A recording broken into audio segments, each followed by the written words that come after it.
Au cœur de l'époque victorienne, la lumière des réverbères éclaire les rues pavées, projetant de longues ombres qui murmurent des secrets cachés.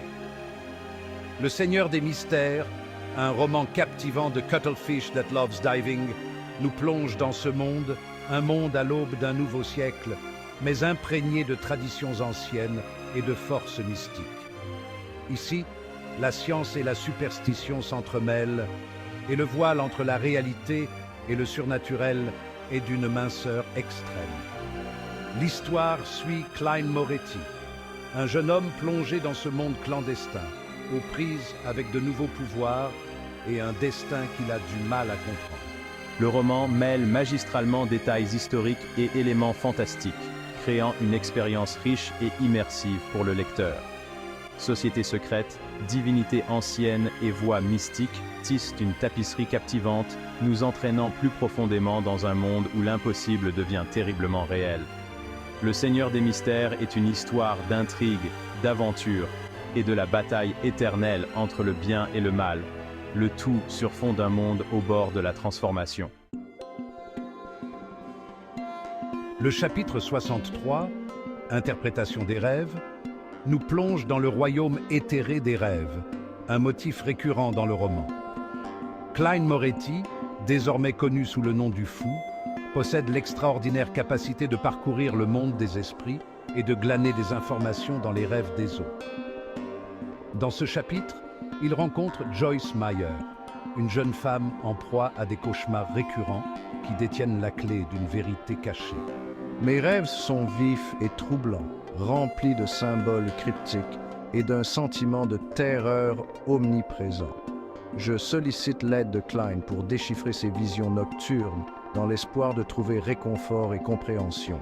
Leur rencontre a lieu dans une pièce faiblement éclairée, la lumière vacillante des bougies projetant de longues ombres qui dansent avec les secrets qu'ils sont sur le point de percer.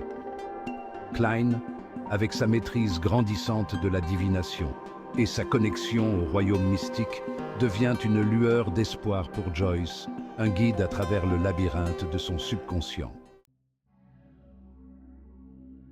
Le chapitre explore magistralement l'impact psychologique des rêves récurrents, reflétant une expérience humaine universelle. Les rêves, souvent considérés comme de simples produits de notre imagination, peuvent avoir une signification profonde, reflétant nos peurs, nos désirs et nos conflits non résolus les plus profonds. Les cauchemars récurrents de Joyce ne sont pas simplement troublants. Ils sont la manifestation d'un traumatisme passé qui continue de la hanter pendant ses heures d'éveil. Mes cauchemars sont si réels qu'ils me semblent plus que de simples rêves. C'est un rappel constant de quelque chose dont je ne me souviens pas vraiment, mais qui me terrifie tout de même.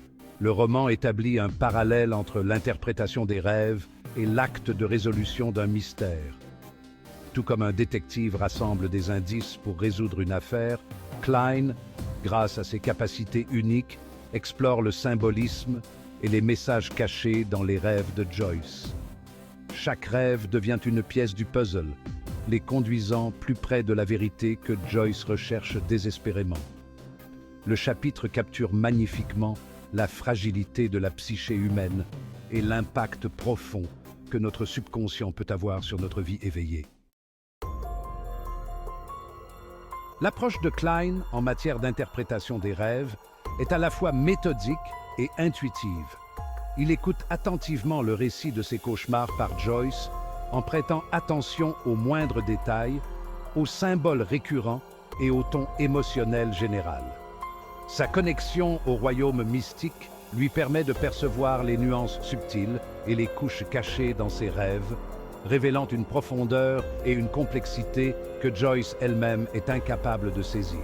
Alors que je raconte mes rêves, Clyde écoute attentivement, presque comme s'il voyait quelque chose que je ne vois pas. C'est comme s'il reconstituait un puzzle dont je ne soupçonnais même pas l'existence. Le traumatisme de Joyce, la source de ses cauchemars, se révèle lentement à travers ses souvenirs fragmentés et l'imagerie symbolique de ses rêves. Le chapitre crée une suspense magistrale, laissant le lecteur deviner la vraie nature de son passé et les événements qui l'ont conduite à son état actuel. Cline agit comme un guide et un confident, offrant à Joyce un espace sûr pour affronter ses peurs et plonger dans les profondeurs de son subconscient. Leur interaction met en évidence le pouvoir de l'empathie et l'importance de la confiance pour affronter nos peurs les plus profondes.